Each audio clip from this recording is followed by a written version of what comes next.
Hello, this is Jacqueline from Jack Knits. In today's video, we're going to show you how you can connect your mitered knitted squares without any seaming. So instead of seaming them together at the end, we're going to knit them and connect them as we go. So there will be no seaming, and you can make these beautiful throws from these beautiful knitted mitered squares. Let's take a look at how to do that.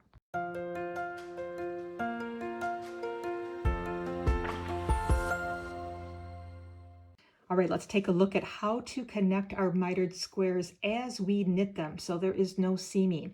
So if you do not yet know how to make a mitered square, my previous video gives step-by-step instructions on exactly how to do that. So if you're unclear and need those instructions, I would recommend watching that video first, then coming back to this one so you can see how I connect them as you're knitting the second one.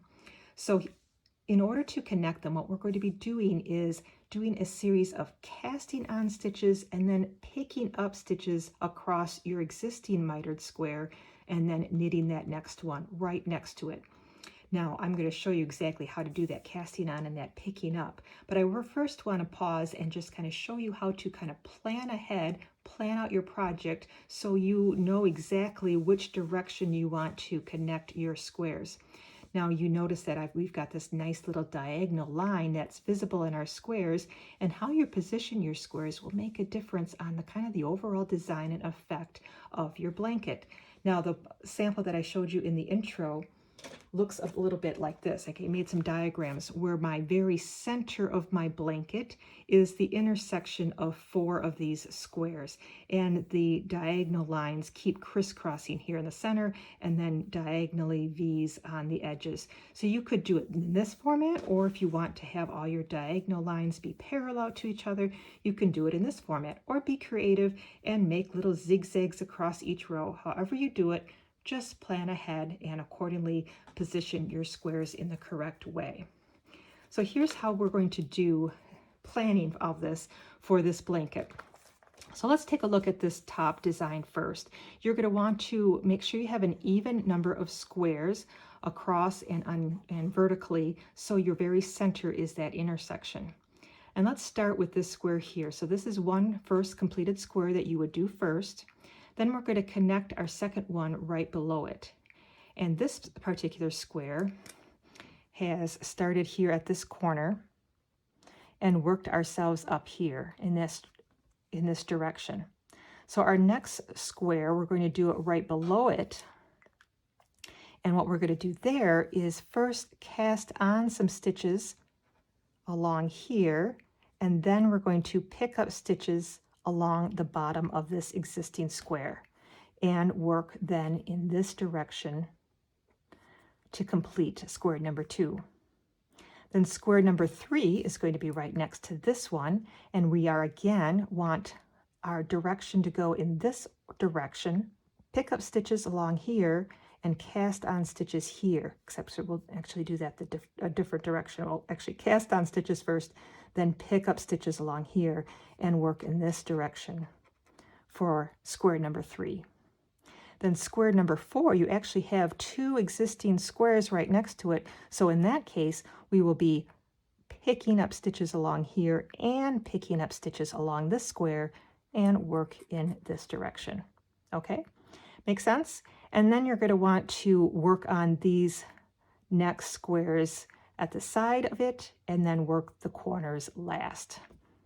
All right, now if you are instead doing a design where your diagonal lines are parallel to each other, you're going to want to start in the lower left-hand corner with this square. This is our existing square, your first one. You worked in this direction, and now square number 2 is going to be right next to it, where we will cast on stitches here, pick up stitches here, and again work in that direction. Then you'll just continue down that row. Oops, missed my diagonal line here. And then you will go up to this second row where you want to start here because you want to go in this direction again.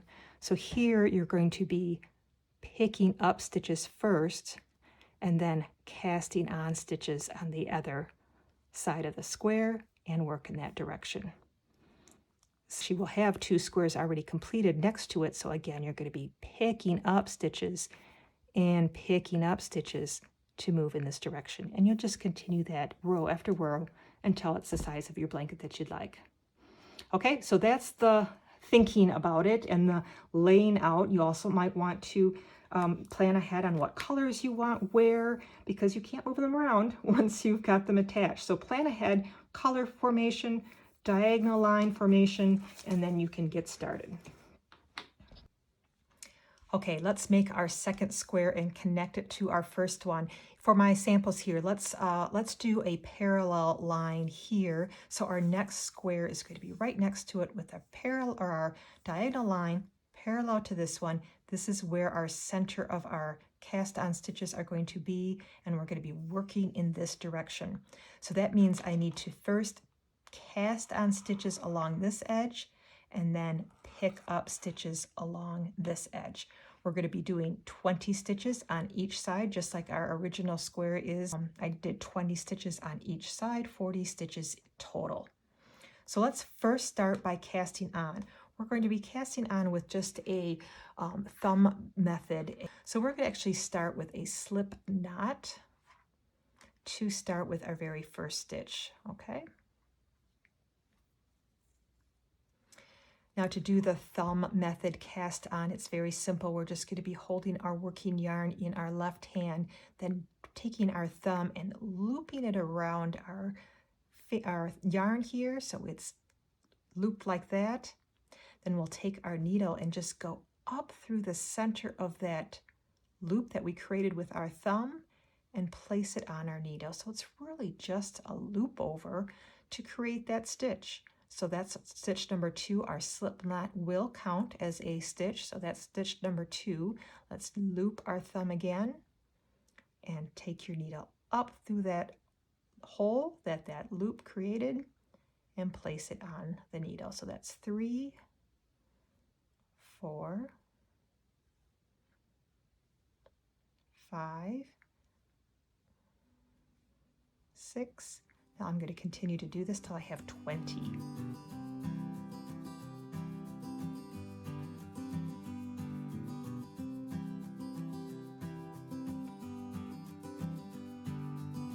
All right, 20 stitches. Let's just make sure and count.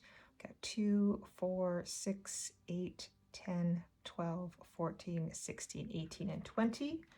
And now we can place our stitch marker. There we go. After those 20 cast on stitches. And now we're going to pick up 20 stitches along the edge of our existing square.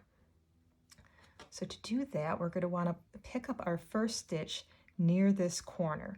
Then we're going to pick up additional stitches in between these knitted ridges. And by picking up 20, we're going to be doing that at the end of each row, and we will have 20 stitches picked up. So let's pick up our first stitch near this corner by going under that strand near that corner, picking up a stitch, bringing it close to our stitch marker, and let's pick up that second stitch. Now we're going between the two bumps of our edges. I am just going to be going under one edge or one strand here. You can, if you like, go under 2 strands. It doesn't make any difference. Just be consistent with your entire project if you're going under 1 or going under 2, because it will look different on the back side. I'm going to just go under 1. It makes for a little bit flatter seam on the back side than going under 2. But just be consistent. You can do it either way. Let's pick up that yarn, bring it through, and that's stitch number 2. Now I'm going to go in between my next knit bumps and pick up that strand of yarn between there. Bring it through. Let's go to our next one. I'm going to do this all the way down to the end of this, making sure that I have picked up 20 stitches. You're going to want to make sure that it's 20, the same amount that you casted on this other side, so your square can be square.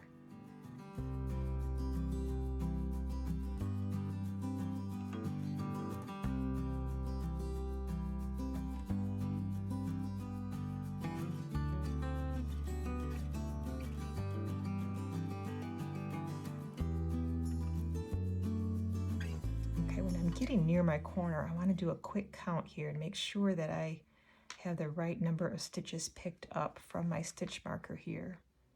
So I have 2, 4, 6, 8, 10, 12, 14, 16, 18, 19. So my last one, again, I'm going to want to do it near the corner there for my last picked up stitch. So that was number 20.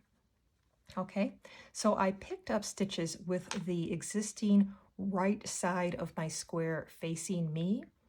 Now when I turn my work to knit my very first row, you'll see that this is the wrong side because you can kind of see the seam of the picked up stitches on the back. So now on the wrong side again, that's when we will knit across the entire row without doing any decreases. So now it's really easy to see which side is your wrong side and your right side. The wrong side, you'll see kind of your very visible seam here on the back side. So your wrong side, I'm just going to be knitting across these stitches that I picked up and my cast on stitches. So let me do that, and I want to give you a couple tips on how to knit this first row of cast on stitches because it can be a little bit tricky. So let's knit across these picked up stitches, 20 stitches here.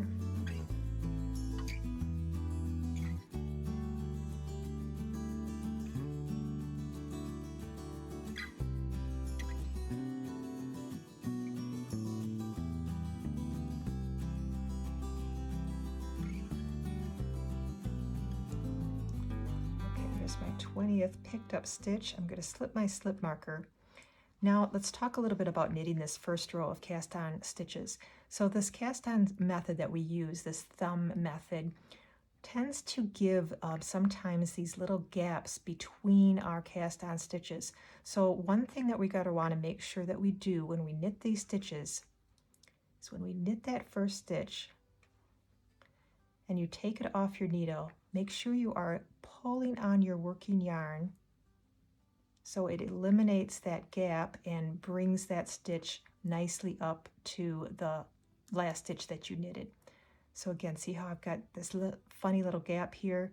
I want to make sure when I knit this stitch that I give it a little tug so it eliminates that gap and pulls that stitch right next to the previous stitch. So just make sure you're kind of going a little bit slow, giving it a tug. You want those stitches nice and snugly up against each other with no gaps between them. The second thing that you want to make sure that you do when you knit these cast on stitches is that you're kind of going into the stitch in a kind of awkward position, and it's very easy to split the yarn when you do these knitted cast on. So just make sure you're sticking your needle cleanly through that stitch and not splitting that yarn. Just again, just go a little bit slower, and some yarns are a lot easier to split than others, so it depends on which yarn you're using. But just make sure you're, one, not splitting that yarn, and two, you're pulling those stitches nice and snug up to the previous stitch you knitted. So let me finish this row, and then we will go and do our first row of decreases to continue with our mitered square.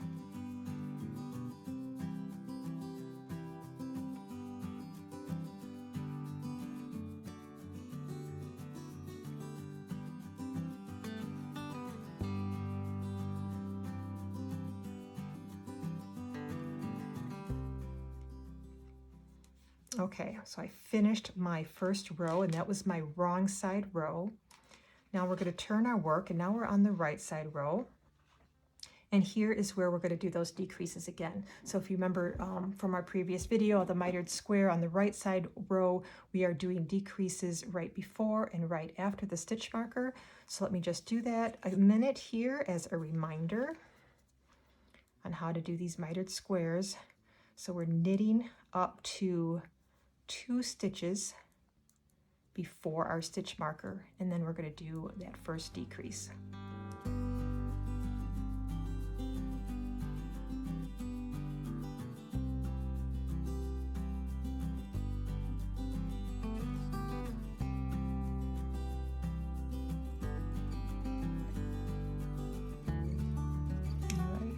is my last 2 stitches before my marker. We're going to do a knit 2 together to do a decrease there, and slip that marker and do a slip slip knit, and then continue knitting this portion of our square all the way to the end.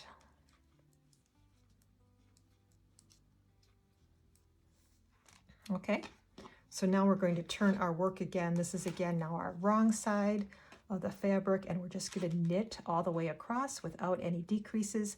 We're going to continue in this format just like we did with a regular square. You're just doing it with this other one connected to it. So our square is going to be shaped like this, going in this direction, and our line is going to be diagonally this way, getting fewer and fewer stitches all the way to the end. So let me complete the square so you can see how it is with having 2 completed squares. Then I will show you how you would connect a third one. All right, my second square is knitted and connected to my first square, and then you would just continue to add additional squares as you go, positioning them in the right spot, and then casting on and picking up stitches depending on where you're placing your next square.